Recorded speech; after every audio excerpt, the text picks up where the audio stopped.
1 week season.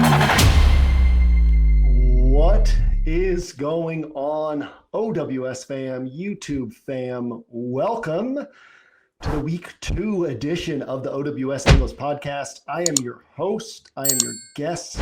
I am JMToWin.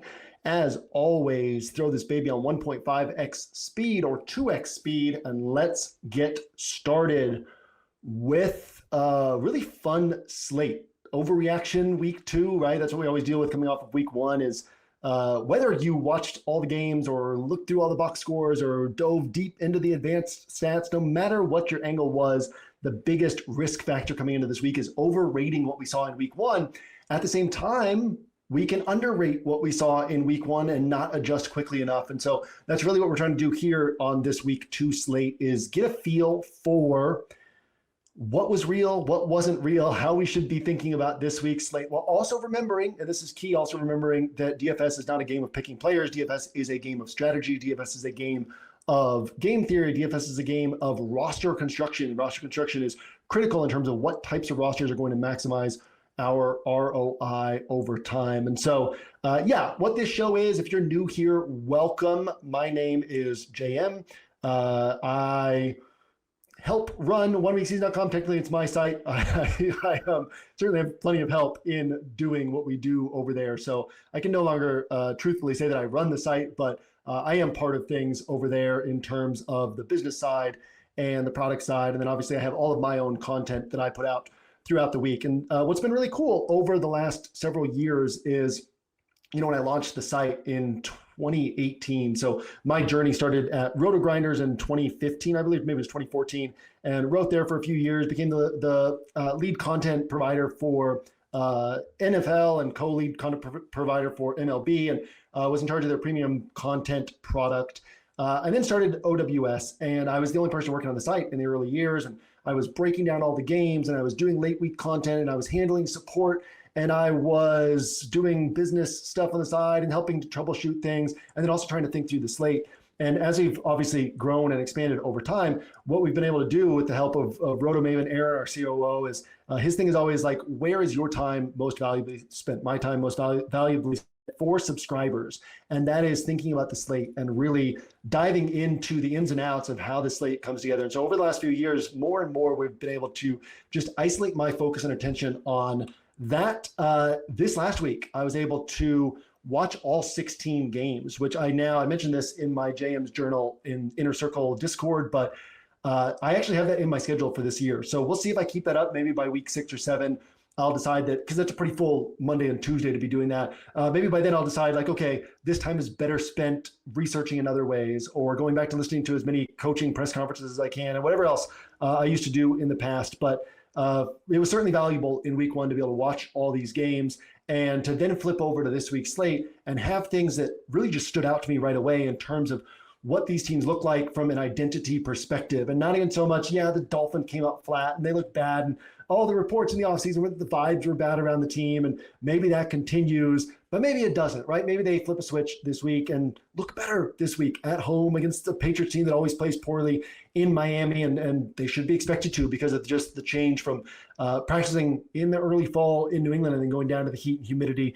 standing on the sideline in their dark jerseys with the sun beating on them, as that stadium is designed for opposing offense or opposing teams to deal with throughout the game. And maybe the Dolphins look good this week, right? So it's less about how teams played and more about identity-wise what we were seeing from these teams and what we can pick up from week 1. And so, it'll be really cool. I was kind of thinking about this on Sunday, Monday of week 1, is you could say that if every team has an ability to get up to a 100 by the end of the season, right? Where they are playing from a 0 to 100 range, they're playing at a 100. But then let's in this scenario say that every team starts at a 10 or lower. So some of these teams, talent-wise, might be a 5 or a 6. Some of these teams might be an 8 or a 9. There might be a few teams in the NFL, talent-wise, the Eagles, the Ravens, that are built to be a 10, but they're all still pretty close together. And what really matters, and you hear a lot of championship caliber NFL players and former NFL players, teams that have done well deep into the season, talk about what matters is not who you are at the start of the season. At the start of the season, everybody's pretty equal. What matters is who continues to improve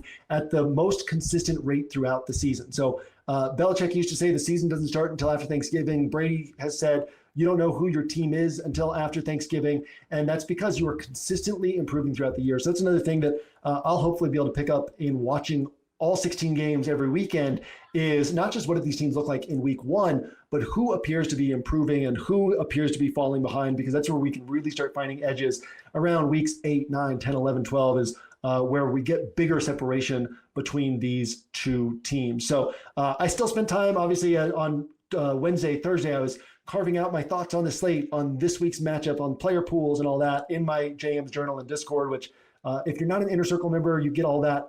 Last week it was in the NFL Edge.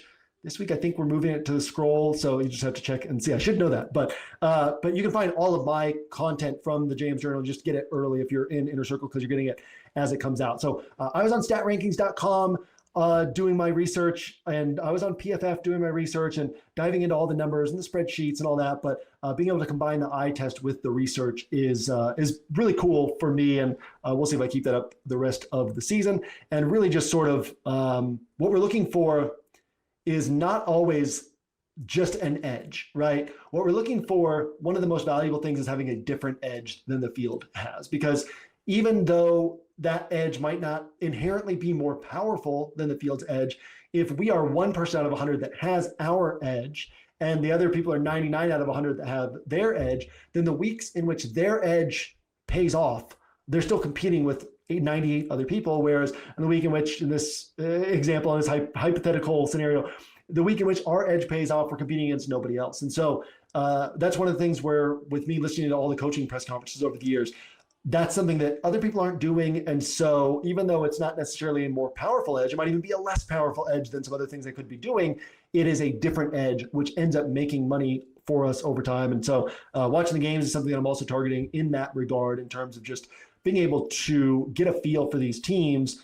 beyond the spreadsheets and the box scores, and hopefully continue to do that and finding value in that. So I certainly found value in that this week. I flipped open the slate on late Tuesday night, early Wednesday morning, and immediately there were running back, tight end, and defense special teams options that just stood out to me on this slate. So this is the Angles podcast on the public YouTube feed, on the public podcast feed. So I will save some of these for the player grid for subscribers in terms of exactly what I was seeing at those positions. But I flipped things over, and just from having watched the games and understanding how these teams are trying to win games, how they're deploying their players, how they'll match up against the teams that they're playing this week, there were some pretty clear tiers there for me in terms of what stood out to me at running back, what stood out to me at tight end, what stood out to me at defense special teams. And so running back obviously is a place where we can feel more confident in usage and matchup and how that relates to range of scoring than other positions. And so I always like to find high confidence plays at that position and be a little bit more concentrated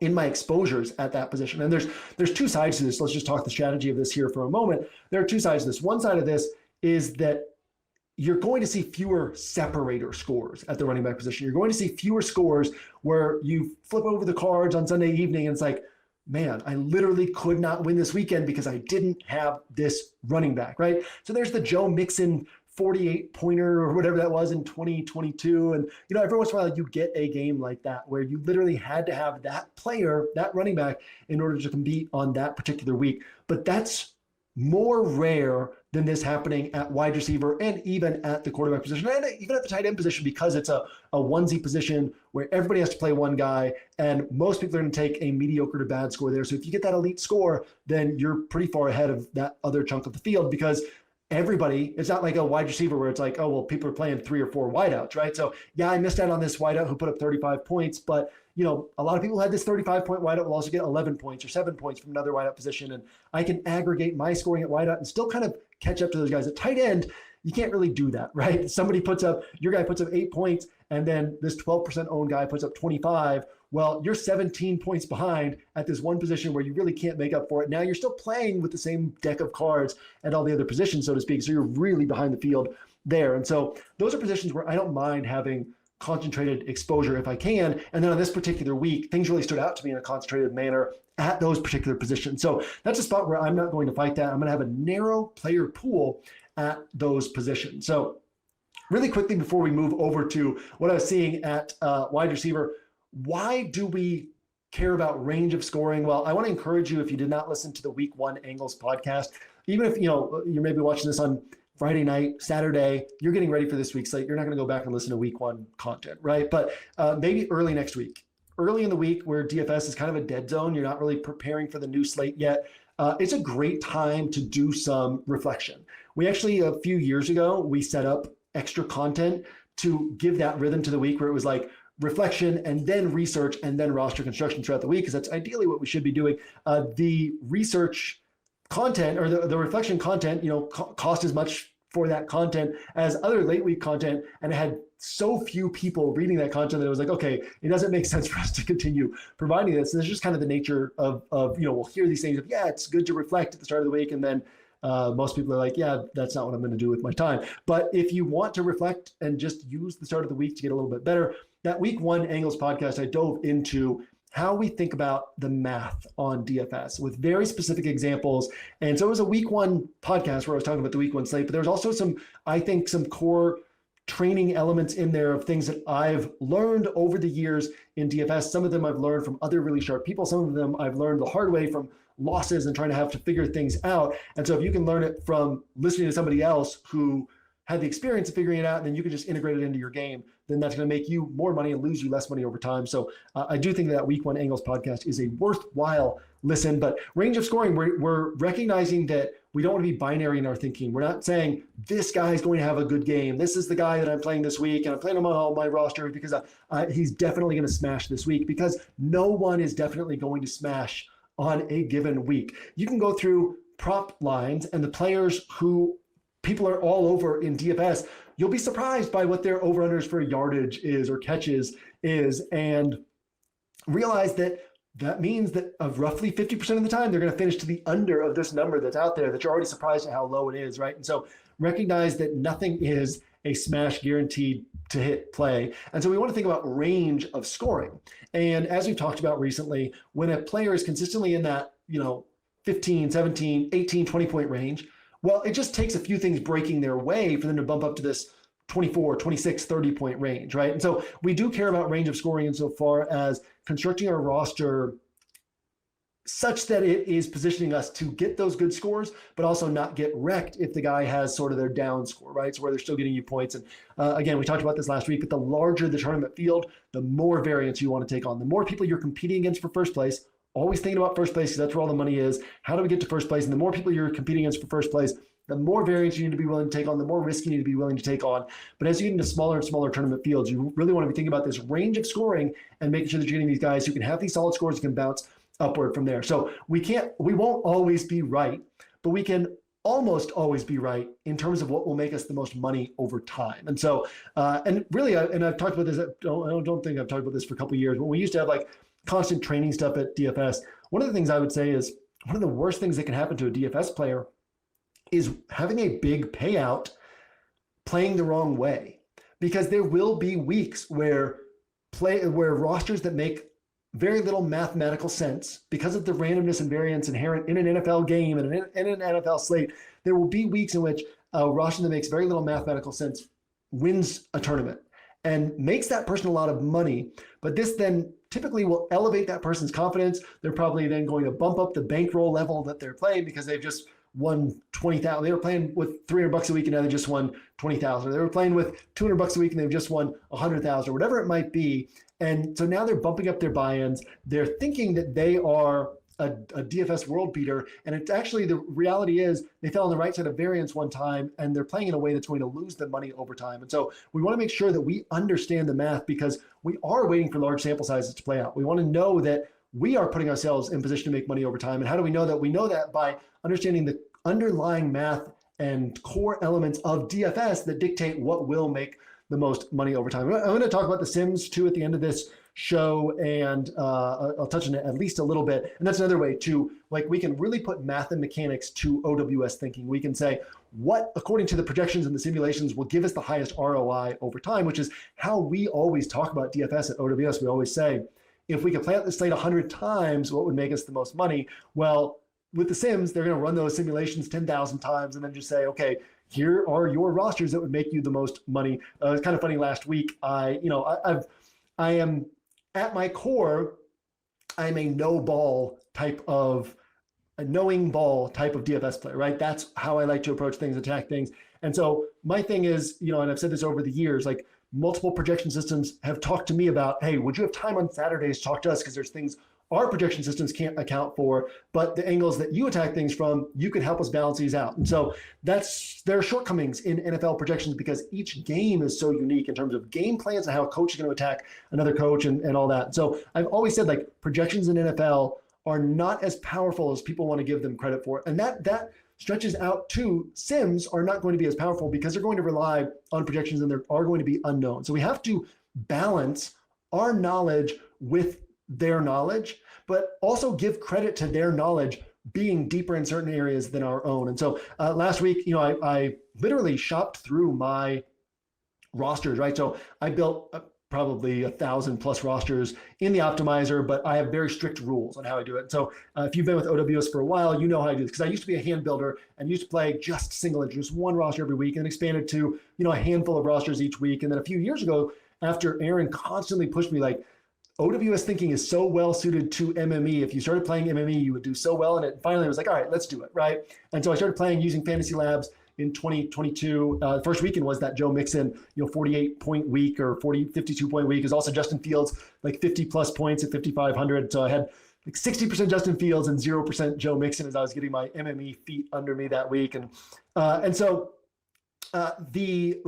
my growth in this area has been understanding that there are places where like the optimizer is going to know more than me, right? But I also want to treat it like a hand builder. And I put very strict parameters on my build in terms of exactly this amount of ownership. And I have all my rules of like, if I'm playing Jamar Chase, I want Joe Burrow in 85% of those rosters because mathematically, Jamar Chase naked rarely makes sense. Jamar Chase without Joe Burrow is rarely going to win a tournament. Usually if Jamar Chase is hitting, Joe Burrow is also hitting. CeeDee Lamb, I want Dak on almost all those rosters, right? So I've got all these rules in terms of how I'm playing these players, how I'm doing the bringbacks, and it's different for each game, it's different for each player. And so I take my knowledge and apply it to that. And then most of you know this, some of you know this, we even have in the Bink Machine Optimizer on the site, we even have a JM's default for projections. So an optimizer is designed to optimize your rosters, right? From a projections standpoint. So you might say, I want 20% of this guy, 14% of this guy, I want 60% of this guy, I want 5% of this guy. And the optimizer might give you the guy you want 60% of. This guy's not the best play. I'm gonna give you 35% of this guy. And this guy you want 5% of, he's actually better than that. I'm gonna give you 12% of this guy, right? Because they're trying to work out the math through projections. So we actually have a JM's default where this is all valuable information. In case you're listening, you're like, why are we talking about the optimizer in Sims? We're talking about this week. This is all in terms of like how we want to think about building rosters, right? And how we want to control what we can control in terms of how we're attacking things. And so the optimizer has this JM's default where every single player on the entire site is projected for exactly 4x their salary. So if a guy is priced at 7K, he's projected for 28 points. If a guy is projected at is priced at 5K, he's projected for 20 points. And what this does is it forces the optimizer to say, okay, I can't optimize based on point projections, so I have to stick to this person's percentages that they're putting in here, right? And so I say all that to say, I very much structure the optimizer to be like, I wanted to build what I would be hand building if I could do this, 150 hand builds, but it's going to take all my rules, all the ways that I want to do it, all my exposures, and it's just going to build the rosters that I would be building, but also without the overthinking of things and just actually put these rosters together for me. So I did that this last week as always, but then what I typically would do in the past is I would go through and just hand select my favorite rosters and create my pool of 150, and then also hand select from there which 12 or 13 or 15 I wanted for single entry 3 max. When I did this last week in week 1 was I just ran the Sims. And then I went through and it was like, all right, which ones have my highest ROI? Put them in the bucket of rosters I want to use. And then as I started getting to like, okay, I want 5% of this quarterback and I have 0% because the Sims don't like this guy. And so what are my highest ROI rosters from this quarterback? And I did all that to basically build out my whole player pool and fit the percentages that I wanted and get all rosters that were, mathematically expected to have high ROI. And then I also ran a final set of 200 or 300 rosters, taking all of my prescribed ownership, all of my parameters off, switching back to the standard projections, just to see what the optimizer would give me, and then ran the ROI on that. And there were several rosters when I did that had higher expected ROI than any of the ones I had selected from my own pool. And I was thinking, I should probably take 25 of these rosters and put them in my 150 max. But then I was like, well, I don't know what 25 to take out, so I'm not going to do that. But basically 60% of those rosters that I would have been using in week one were Daniel Jones and Justin Fields rosters. And so just this reminder that there's this component of we can lean on the math and what the projection systems are seeing, what the sims are seeing. That's an isolated, like, that's anecdotal, right? We can't just apply that to the entire season and say like sims will always be better than what we can do on our own. But it does show us that there is this component of it can see things that we can't see and put rosters together in ways that we might not put rosters together, and recognize the ROI on these rosters against ownership projections, especially as we get to Sunday morning and Saturday night and the ownership projections are up to date, and really get a sense of what's in there. So yeah, that was actually going to have that at the end of the pod today, but we pulled it in a little bit early. That was how I attacked last week and how I'm going to be attacking this week again. But this week, my pool of running backs, tight ends, and defense special teams is going to be pretty narrow. And so what that's going to look like is across 150 rosters, it's going to be a mix and match of a pretty small pool, generally speaking. So, I'll have these guys who it's like 3% of this guy, or, if I'm going to have 3% Drake May in large field play, then I'm going to have like 2% Hunter Henry because I want him on some of these Drake May rosters. There's going to be a little bit of Jonnu Smith because I don't know, I might always just play Jonnu Smith when he's with Arthur Smith. Played him last week and it worked out, and why not keep that going? And so there's going to be places like that, right? There's going to be some of these running backs that are a very small percentage in large field play. But generally speaking, most of my rosters are going to be mixing and matching from a very small pool. So what that means is that if my core hits, I now have a lot of rosters that have 3, 4, maybe even 5 spots already correct from this small pool. Now, why I like that this week and where we're getting to how I'm seeing this slate is I'm not seeing a lot of separation at the quarterback and wide receiver positions this week. And so where we have this concentrated pool on my end for running back, tight end, defense, special teams, I have kind of a bigger pool at quarterback and wide receiver. And I think that the tendency for a lot of people would be to then take that larger pool and say, let me narrow it down. Let me take some stances. Whereas what I want to do is say, I'm already taking stances in these certain spots, right? We always say every week is unique, every week is different, and we need to adapt our play to what that week is providing. So on this particular week, what I'm seeing is a lot of different spots that could play out well for quarterbacks and wide receivers, and nothing that's significantly for me upgrading one of these spots over another. And so that puts me in a position where it's like, I might have 12 to 16% of this quarterback, the same of this quarterback, same of this quarterback, across 6 or 7 different quarterbacks. And then that will dictate my, if I've got Burrow, then I've got Chase on almost all of those. Then I've got T. Higgins on probably half of those. And the ones that don't have T. Higgins, I'll probably have Chase Brown on almost all of those. And then maybe a small percentage that's just Joe Burrow and Chase and no other players from the Bengals, right? But that's covering these wide receiver spots on a lot of these rosters, because then we're probably also, we know that, well, we'll get to this in a moment in terms of how we want to think about this game environment. Now we'll get to it right now because the first spot I was going to look at was Jags-Bengals. So the Bengals are inherently, there's a few things at play here. One, Chris Sims has talked about this. The Bengals, early in the season, they kind of go with their basic playbook, their basic West Coast playbook.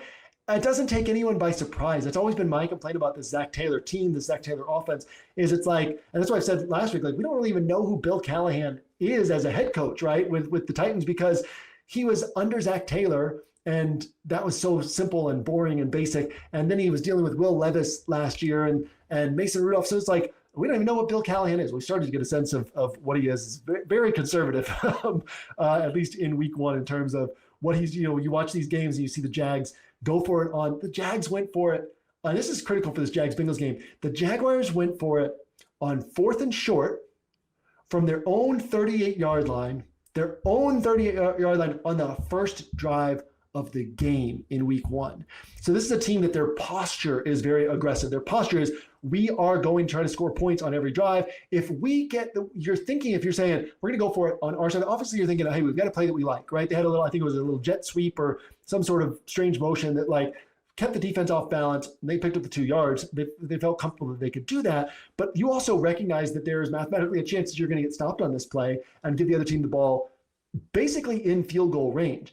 Well, if you're making that decision, your mindset is, we're going to score a lot of points this game. If they start out with a field goal, like if they start out with the ball in field goal range, we can stop them. They kick a field goal, no big deal. Like we're going to stay aggressive all game. We're going to score points. So we can't expect that coming into this game against the Bengals that the Jags are going to be aggressive. We saw with Bill Callahan, lots of like 3rd and 6, 3rd and 8 in that first week. Now it was against the Denver defense. It was Cam Ward's first start, but situations like that where they were running the ball. Whereas, we talked about this last year.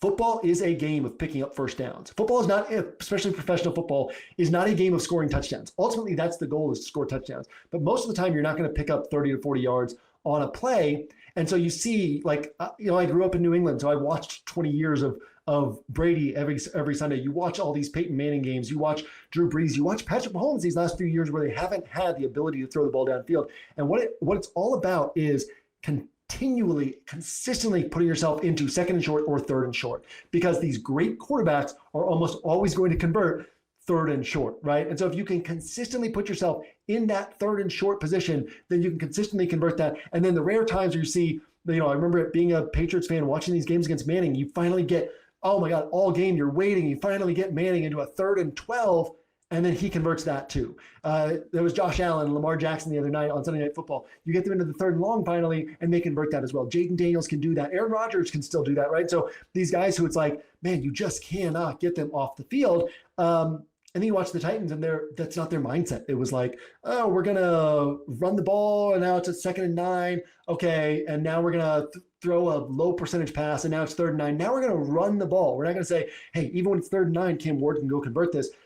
They would just run the ball and then punt it. So, different strokes for different teams. And that's really kind of the Bengals mindset. It's so maddening early in the season. And they are almost always forced by their opponent into aggressiveness. Now, as they got deeper into last season and their backs were against the wall heading into each game, they needed to win every game, and they knew that their defense wasn't good. That was the first time we really saw Zach Taylor that, and games against the Ravens a few years ago where he was like trying to exert dominance over the division. But those are some of the only times we've seen them come out aggressive from the start and just try to put up as many points as they can. So we have to go into this game expecting that the Jags need to push the Bengals in order for the Bengals to have the big game. So if we've got a Burrow roster, then we probably got Chase. We might have T. Higgins on that roster, and then we probably have a pass catcher. Maybe we have Travis Etienne from the Jags, but we probably have a pass catcher from the Jags. And so that's covering several of our pass catcher spots already. So going back to where all this started, that's kind of how I'm going to be approaching this week, is like concentrated pool at running back, concentrated pool at tight end, concentrated pool at defense special teams. Again, if you're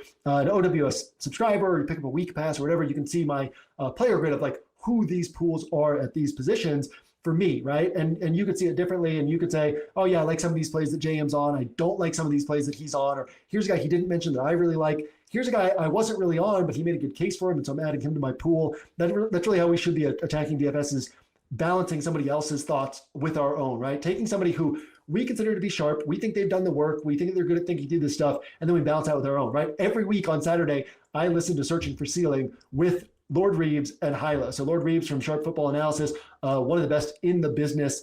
And between he and Hyla, like their depth and knowledge of these matchups in the NFL game is so deep that I'm always listening to them to see like, what's something that they're mentioning that I haven't thought of. That's why I do my Squirrel Patrol show, my solo ship show with Squirrel Patrol, also on the OWS podcast feed and YouTube feed, and on the 4for4 YouTube feed. But the Squirrel Patrol, like last year, we talked about, like, I don't know how many people watch this show on Roto Grinders. That's where it was last year. And it was like, I don't know how many people are coming over to the site from this show. Like, from a business standpoint, is it worth my time? And then I was like, wait a second, like, I love this show. This show is valuable for me as a DFS player for my own rosters, because I talk to Squirrel Patrol, and almost every week, there's like one player he mentions that I just hadn't really thought of the way that he's seeing it. So that should be our mindset, is we should have our own thoughts and ideas, and then balance that off of other sharp people that we trust and we think they're doing their work, and we can pick up things from them. So use my player grid for that, hopefully to not just copy paste my pool, but to say, oh, here's some things I hadn't thought of, or here, this reinforces JM likes this guy. I like this guy. I feel more confident in this guy, however you look at those things. And so for me, again, it's going to be this core at these positions, and then mixing and matching the quarterback and the pass catchers. And like I said, start with Joe Burrow. Well, now probably a lot of times 2 or 3 of my wide receiver spots are going to be covered. Start with Dak Prescott, and a lot of times at least one, a lot of times two of my wide receiver spots are going to be covered. And so we kind of go down the list of quarterbacks that I might be looking at. And it's like, really, there's not that many spots left on my roster. I've got my core at these first four positions: running backs, tight end, defense, special teams, maybe sometimes going into the flex spot. And then this roster is betting on Burrow. This roster is betting on Dak, whatever it might be. And so I've got several other spots covered. And then salary constraints really decide a lot of other things. So I'll have this sort of broader pool of wide receivers and be able to mix and match those guys across these rosters. And so in a spot where I get my stack right and my core hits, now all of a sudden I might have 10, 15 rosters with this stack and this core or pieces from this core. And now I'm just hoping these final two pieces fall into place. So I actually really like weeks like this. And it's like a little more spread out pool at wide receiver and pass and quarterback. But because I'm concentrated at other spots, I like the way that this all fits together on a week like this. So we're going to run through at some potential quarterback situations. And then I am going to hit on the bottom up build, and then we will get out of here. So potential quarterback situations, Jags and Bengals, we already touched on that. We expect the Jags to have to do well on offense in order for the Bengals to pay off. So I'll throw this out here. I've mentioned it all the time. Doesn't matter. We still see it all the time.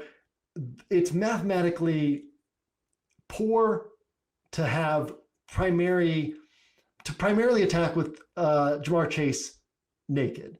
It's mathematically poor to primarily attack with CeeDee Lamb naked. No quarterback with this guy. Because Jamar Chase is so high priced, because CeeDee Lamb is so high priced, and because they have a pocket passer, if they are hitting for a tournament winning score, when Jamar Chase goes for 44, when he goes for 50 something, a couple of years ago when CeeDee Lamb, he did it once last year too, when CeeDee Lamb was regularly going for 35, 40 plus DraftKings points, those scores that you had to have in order for them to post a score like that, their quarterback almost has to hit. So every once in a while, CeeDee Lamb will have one of these where Dak doesn't hit. Every once in a while, Jamar Chase will have one of these where Burrow doesn't hit. So it's fine to account for that, right? Like I might say 85% of my Jamar Chase rosters, 80% of my Jamar Chase rosters have Burrow.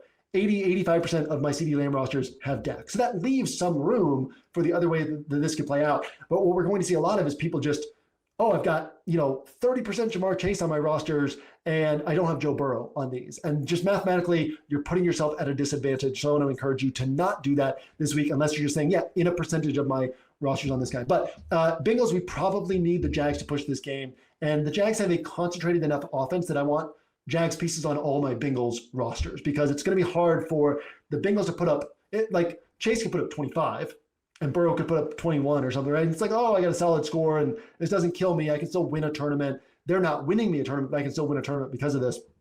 And they could do that without the Jags hit. But in order for them to put up a tournament winner, the Jags almost certainly have to keep this game competitive and be scoring points and forcing the Bengals into that aggressive posture that, like we said, the Jags had last week. And so in order for that to happen, this is a concentrated enough Jags offense with enough inexpensive pieces that probably one of these guys is putting up a tournament winning score in a scenario where Chase plus Burrow is putting up a tournament winning score. So think about things that way. Again, I'm not saying this is a game that's going to hit. There's a broad range of outcomes. There's lots of different ways this could play out. Anthony Campanelli is doing a really good job with that Jags defense. They've got a great pass rush. They're decent on the back end. Trevor Lawrence still hasn't looked like 2022 Trevor Lawrence. We got to wait and see if that happens. So there are ways that this game can play out to the downside. I'm not saying this game plays to the upside, and that's not how I'm attacking things. I'm saying this is in this group of games and environments that have as good of a shot as any other. And so I want to account for that on a chunk of my rosters this week. Dak Prescott against the Giants. So again, what's the downside? The downside is Abdul Carter, Brian Burns, Kayvon Thibodeau, Dexter Lawrence. I think it was last week we said you literally can't play the Giants and not double team Dexter Lawrence. But now if you're double teaming Dexter Lawrence, you're leaving Abdul Carter one-on-one, which you also really can't do. So this four-man rush from the Giants, this is an interesting angle. What show was this that I talked about this on? But I was talking about, it was on the Props Talk show with Reezy on this channel yesterday. But when we had Darrelle Revis, I was thinking about this on Sunday, when we had Darrelle Revis, and you could put Darrelle Revis on the other team's number one wide receiver, and he could erase that wide receiver. And then you're playing 10-on-10 football, and the other team doesn't have their best weapon. Like from the outside, we can look at that and very easily and quickly see why that's so valuable. you get to play 10 on 10 against every opponent and they don't have their best player. Like, yeah, and teams aren't used to scheming up 10 on 10 games, right? Like, yes, that makes sense that Darrelle Revis is going to be one of the highest played non-quarterbacks in the NFL. What's a little bit harder to see sometimes is the impact of a defensive lineman. And so I was thinking about it in this context, right? On average, you're going to get like 10 offensive drives per game. So 10 opportunities to score points.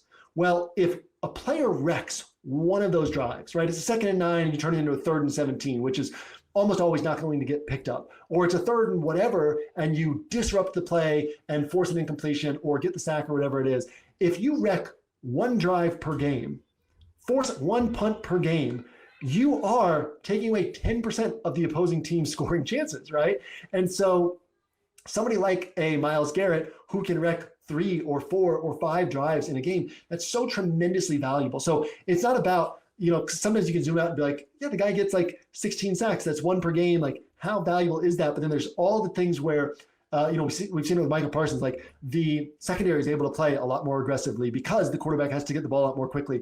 Other guys are getting single teams because this guy's taking a double team. And so just the opportunities are so much greater to wreck drives, whether it's sacks, incompletions, holding penalties that are sort of less easy to account for than just, this one wide receiver is getting erased. And so I say that to say, like, the Giants are going to have some games this year where their defensive line just wrecks an opponent. And that's going to be part of things for this defense. And so there will be games where the opposing team, even though the Giants don't have the best secondary, they don't have a good secondary, there are going to be games where the opposing team just has a hard time getting going. At the same time, like Cowboys at home against a bad secondary, and like it was Mike McCarthy 2 years ago, it's Brian Schottenheimer now, but 2 years ago, they would take a lead at home and just keep pouring on the points and keep throwing. And that was where Dak had most of his blow-up games, was in blowout wins, not back and forth games. And so I like this spot for Dak and the passing attack, again, sort of in this bucket alongside other spots.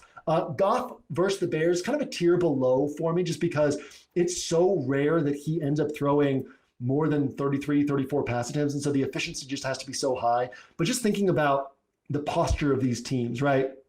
There are these teams that want to play bully football. So I've said this a couple times this week, but there's really two scores in an NFL game, or 2 games going on. There's the game on the scoreboard, and then there's the game of wills. And a lot of times, if you can win that game of wills, and what I said on Pete's show earlier today is we've all watched football for so much of our lives that we kind of become numb to the physicality of the game.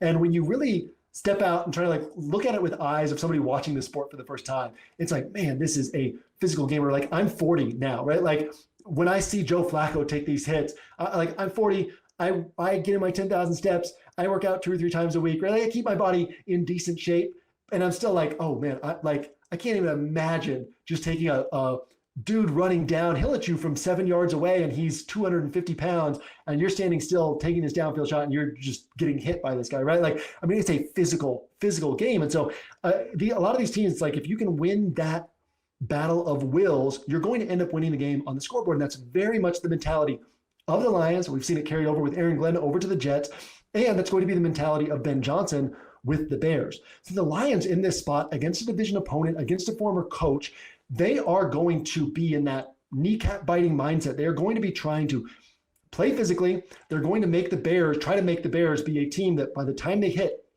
the 3rd quarter, the 4th quarter, that Bears team does not want to play that next play. They do not want this game to continue. And that's where the Lions would be looking to win at that point. Or if they can win this battle of wills, or even just the battle on the scoreboard earlier from Bears making mistakes and the Lions making some big plays, then they can keep their foot on the neck, so to speak, and just pile on points. So either way, I expect the Lions to be aggressive in this spot and to try to just score as many points as they can and to really exert dominance, so to speak, over the Bears in this game, in this division. And so I think that Goff has an outside shot at having one of his bigger games. And so, yeah, Jared Goff, another one who's sort of lower tier for me, not in the same bucket as the other guys. Another guy lower tier for me, Josh Allen. And that's because we know how the Bills want to call this offense under Joe Brady. They don't want Josh Allen to put on the Superman cape unless he has to. They want to be well-rounded. They want to spread the ball around. They want to control games. But the Jets, I don't know how for real the Jets are. We'll have to wait until deeper into the season, but I do know that the Jets match up really well with the Bills in terms of how the Jets want to play offense. So the Bills are always this interesting one to watch, where you see them against the Ravens and they just look small on the television. They are so much smaller than a team like the Ravens, and the Ravens are so much more physical, and the Bills are at a disadvantage from the start. And the way that the Bills stay in those games is you got Josh Allen on the other side, and then they are intelligent, they're physically tough, they're mentally tough. And so you've got this bully who's throwing haymakers, and the Bills just keep fighting back, right? And eventually a team like the Ravens isn't used to that, and they get stopped a few times, and they're able to flip the tables and let Josh Allen do his thing and win that game. But the Jets match up in the same way, right? The Jets have this good offensive line, big offensive line, physical mindset and mentality. They're going to be playing downhill in this game, and I do think this is another spot where we can see the Jets do well. So that creates an opportunity for Josh Allen to have to put on the Superman cape and maybe have another one of these big games. At the same time, if Josh Allen is having to put on the Superman cape, is Justin Fields already putting up a big game at a lower price tag? So Justin Fields is another one in this bucket. I'm not quite sure. Right now I'm kind of back and forth on where he fits for me, but I think he's kind of in this Jags, Bengals territory, this Dak territory for me, these Justin Fields rosters. So we got Lamar versus the Browns. So the last time he went over 29 DraftKings points against the Browns was the COVID year, 2020. So, it's a divisional matchup, and it's a good defense, and you've got Myles Garrett there. You've got some good cornerbacks there, and you also got a team that tends to take some sacks, make some mistakes, give some short fields. And so what we've seen over the last 4 years in these Ravens-Browns games is typically the Ravens, they've actually had a couple of games where the Browns played it close and won. A couple of games where the Ravens ended up blowing out the Browns, but the Ravens basically getting shorter fields, not piling up a ton of yards. Lamar Jackson not having to do a ton on the ground. And so he gets these like 25 to 30 point games or 25 to 29 point games, but not really these games that win you a tournament, and not really these games that are necessarily bringing somebody with him. So Lamar, if the Browns keep this competitive, he's capable of putting up, a 35, 37 point game here. But then same question as with Josh Allen and Justin Fields, like, how are the Browns keeping this competitive? Probably through the air, probably through Joe Flacco. And so isn't Flacco already putting up a better point per dollar score than Lamar in this type of game environment? So I lean toward Flacco in this spot. I'll probably have a little bit of Lamar in large field play. I'll probably have a little bit of Josh Allen in large field play. Tighter builds, probably focusing more on Justin Fields and Joe Flacco. So instead of focusing on the MVPs, we'll focus on the 40-year-old guy on the Browns and the cast-off and Justin Fields going against the Bills. But in terms of just like pricing and where we would expect these things to play out over time and what's required in order for Josh Allen or Lamar Jackson to have one of these tournament-winning games, it does actually make sense in these spots. Kyler versus the Panthers. So this is one, I'm going to keep hitting on this, right? So the example we've used this week is Jalen Hurts. Jalen Hurts is typically, Jalen Hurts, I forget what the exact stat was. I think it was like 26 plus DraftKings points in 6 of his last 13 games. So it was like over 4.2x his salary in almost 50% of his last 13 games. That's outrageous. That's almost like we just automatically play Jalen Hurts. And early in the week, I posted in my JM's journal on Discord a screenshot of my early quarterback exposures, and it was 40% Jalen Hurts at the time, and all my exposures added up to 150%. So it wasn't going to be that high, but it was like, man, I could see myself having 25, 30% Jalen Hurts.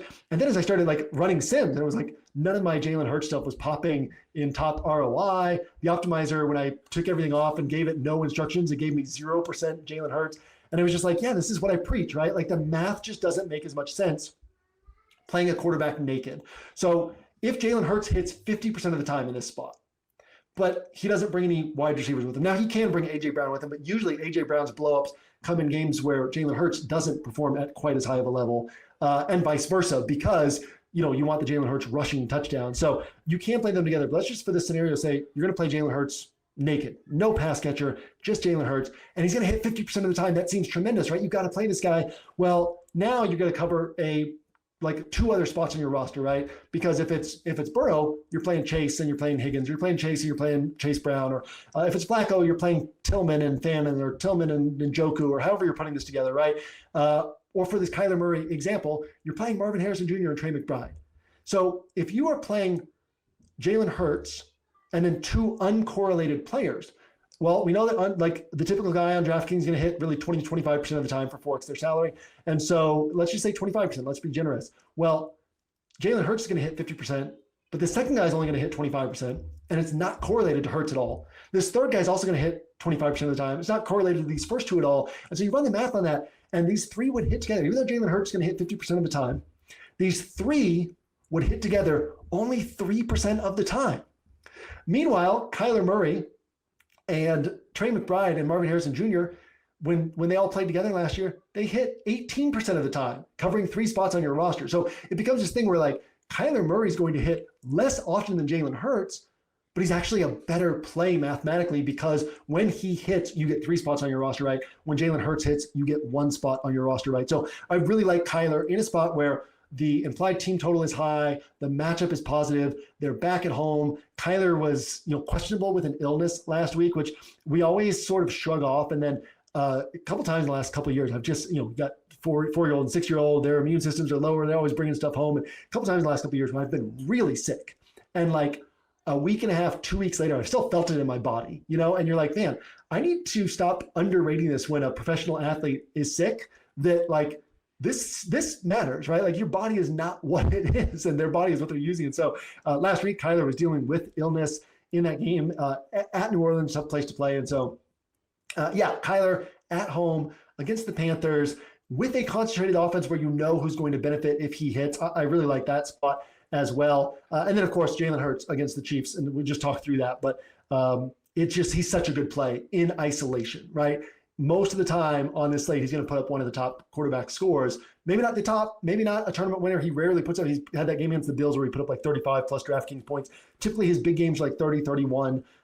His bad games are, obviously there's some bad games, but like his typical like lower end game is still like 24, 25, 26. So like he's just a tremendous play in isolation. The problem is he's typically not bringing somebody with him. And so the math just doesn't make quite as much sense. So I'm still going to have some shots on him this week. But those are kind of the spots, some of the spots that I'm seeing and wanted to highlight here. And you can see how, for me at least, no one thing's really separating from another. And so I'm going to play things that way. I'm going to pick up some stuff listening to the slate with Hilo and Xander tomorrow, listening to Searching for Ceiling with Lord Reeves and Hilo, which goes on the 1 week season YouTube feed. It's probably already up there by the time you're listening to this. In fact, it is. But I listen to it on Saturdays. You can listen to it on Friday. So I will pick up more things, but that's right now. I'm not going to go too far away from this thought process that I've had all week of like, these are all kind of even to me. And so I don't want to take strong stances. I want to take strong stances at other spots and then mix and match these passing and pass catcher stuff. So last ones I want to mention, don't shoot the messenger, but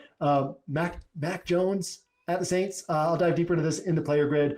Patriots, Dolphins, just one of these spots where you're like, Patriots play so poorly in Miami in that heat. They couldn't Tua and the Dolphins bounce back. And then if they do, couldn't the Patriots be forced to throw the ball against this bad secondary? And couldn't this turn into a game? So Mac, I might have a little bit actually on tighter builds, and we'll get into that in the player grid. But Pats and Dolphins probably only large field for me, but I wanted to at least mention that. Okay, last thing before we get out of here, bottom up build. I guess I will hit on Jones one. So bottom up build, what we do is we build with a 44K salary cap. You can find a link to our bottom up build contest. So if we used to give out edge points, which edge points would allow you to buy free courses in our DFS education marketplace. We've actually this year, we made the entire library of like 6 years worth of courses completely free to Inner Circle members. So that kind of devalues edge points a little bit. And so what we're doing now for the bottom up build is instead of giving out edge points to first place, it's basically free courses. Well, if you're an Inner Circle member, you already get free courses. And so instead of doing that this year, we are giving out $100 to first place. So you'll just message us with where you want that PayPal to or Venmo to, and we will send you that money. So free entry, it's $100 to first place. You got to be using the OWS pennant avatar, and you have to build with a salary cap of 44K or below. So highest score with a salary cap of 44K or below, $100 free entry, and it's just fun to do it. It's a great exercise and fun to do it with the community each week. So you can find that link in my player grid. But my bottom up build for this week, 44K exactly in salary spent. And what I did was I started out with Mac Jones and Kendrick Bourne. So I thought I was saving this for the player grid, but I forgot that it was in the bottom up build. Kendrick Bourne was Mac Jones' favorite target with the Patriots. Kendrick Bourne played 4 years for the 49ers, was a favorite of Kyle Shanahan, knows this offense. They signed him on Monday because they're so thin. They brought him in for a visit last week, so they were already looking at him, signed him on Monday. And can he play a full game of snaps having not played, preseason and all that? Probably not, but he can probably play 30 to 35 snaps. They can get him some targets when he's out there. He's 3,500. Mac Jones is 4K. That's 7,500 for, a combination that put up 40 points like a non-negligible number of times these two put up 40 points together with the Patriots. And so I like that starting point here in the bottom up build. And what that allows us to do is bring in Christian McCaffrey on this build and just bet on, 60 total, this is $15K in salary. So 60 total points from these three. Yeah, I think we can get that this week. And then Breece Hall, and that also allows us not worry about salary, get Breece Hall onto this roster, not worry about salary, get the Broncos defense onto this roster. And then we put on another block that I like this week, Cedric Tillman plus Harold Fannin.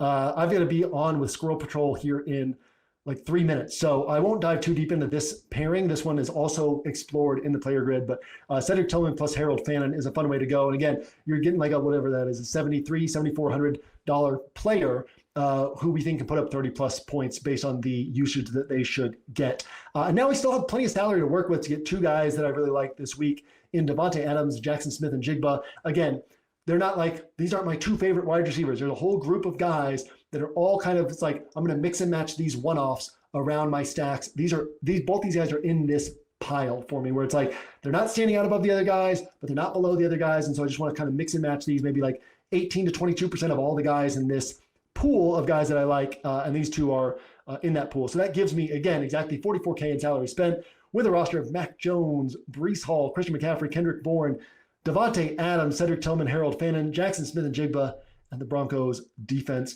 With that, I'm going to get out of here. Reminder, code PROPS9. You get $9 off of Props Week Pass. Week Pass means 7 days, right? So you get whatever bets are already in the Props channel that are still viable, as in like where the line hasn't moved too much and there's still plus EV bets.